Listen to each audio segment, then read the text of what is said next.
दोन रेल्वे अनुक्रमे ताशी 40 किमी आणि ताशी 32 किमी वेगाने एकमेकांना विरुद्ध दिशेने धावत आहेत, तेव्हा वेगाने धावणारी रेल्वे सावकाश धावणाऱ्या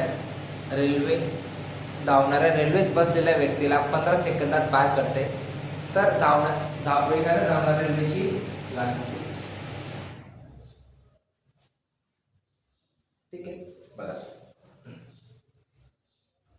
एकमेकांच्या विरुद्ध दिशेने सापेक्ष वेग काय असणार? वेगाची बेरीज. बरोबर.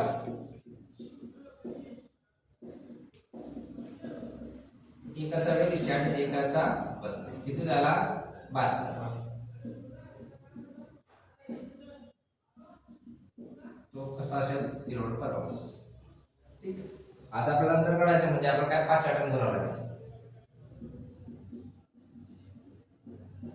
18 चोक 72, 4 पंचे 20.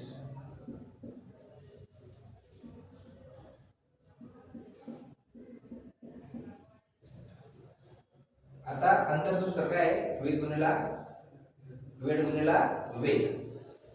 आता किती आले? किती सेकंदात? 20. 15 सेकंदात. किती आलं? 300 मीटर. अजून बाहेर असतील टोटल.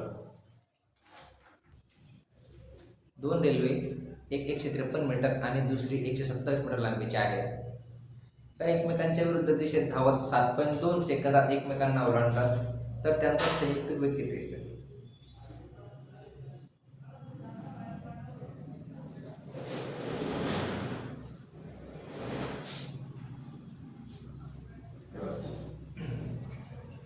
वेग म्हणजे आपण काय करायचं? वेग सूत्र काय? अंतर भागिले वेग.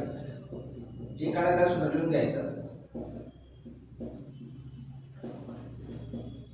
आता विरुद्ध दिशेने गेल्यावर सापेक्ष वेग काय असणार? असे दोघांच्या वेगांची बेरीज असते. सॉरी, अंतराची.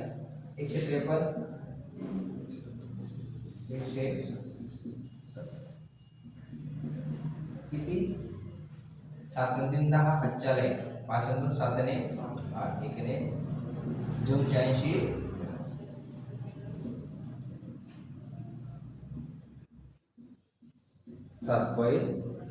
आता क्षेत्राला पॉईंट नंतर 1 आहे. किती शून्य वाढतील? 1. किती होतील मग? 2800 होतील.